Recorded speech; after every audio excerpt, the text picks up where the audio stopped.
Here's my thing. And Ty and I broke down the whole season of Starfleet Academy along with Zyla Trex.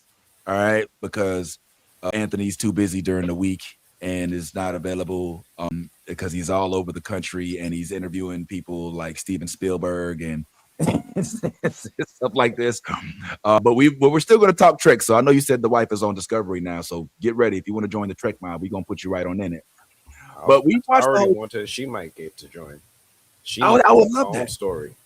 Just please. We love to talk to Kim about Trek or anything she's down to chat with us about. I'm actually going to have my daughter come on and talk with us about One Piece because she, like I said, just watched all of the episodes, the anime episodes, and now she's watching the live action and she got comparisons. Yeah, all of them. Like literally, like it took her months. We watched it and we had our complaints. We had legitimate qualms with the show. Like we had, oh man, where's the action? And yo, it would have been better if they had killed this person. And we had legit issues with the show that were more centered around the plot, development, lack of action, things of that sort. But what we see for the most part isn't that they have issues with the show. It feels just like they see who's starring in the show and they're like, yeah, nah, I ain't with that. You know, we got a chance to talk with Tawny Mm, Newsome. No, you don't think so? well, not, I think there's a lot of things about this show that made it unique. I think this show is just ahead of its time. I think when people look back on it in like 10, 20 years, they're going to look at back at this show very differently than they do right now. But overall, I understand why people are looking at this show and they're like, it's not what they Yeah. traditionally see in a Star Trek show. So they're not getting what they're looking for, right? Like you said, there's not a lot of Trek in Star Trek. They're not exploring new cultures. They're not exploring the galaxy. There's no adventure of newness in every episode, like most Star Trek episodes are about with other series. It's just focused on these characters just doing, whatever they're doing.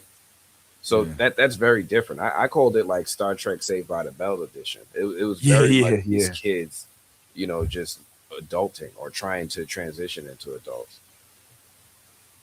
Yeah, yeah. I mean, I don't know. I don't think I see Fernando wasn't a fan either. I didn't think that the show was so bad that it wasn't at least worth explore. Like, in my opinion, all right, let's put it like this. Put it like this.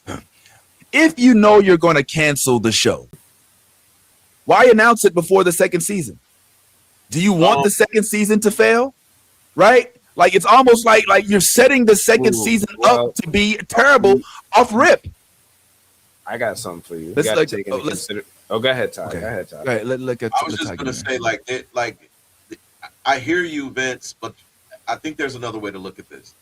So the fact that they announced that they had wrapped season 2 already before season 1 was over, I lean to believe that there was an understanding that was established between the creator and the platform that, hey, this is what we like. We've already got 2 seasons ready to go, and maybe the deal was, all right, let's go with the first season.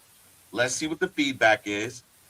If the feedback is halfway decent, we'll roll with the second season. So I feel like this was already established because, again, Anthony brought up the point that it's not typical that you wrap a season 2 in the midst of a season 1. Yeah, you can get signed on for a season 2, but to wrap the season 2 while the season 1 is already seems to me that you guys started with the understanding, as soon as we finish season 1, let's start on season 2 because we already talked it over with management and we're already good with that.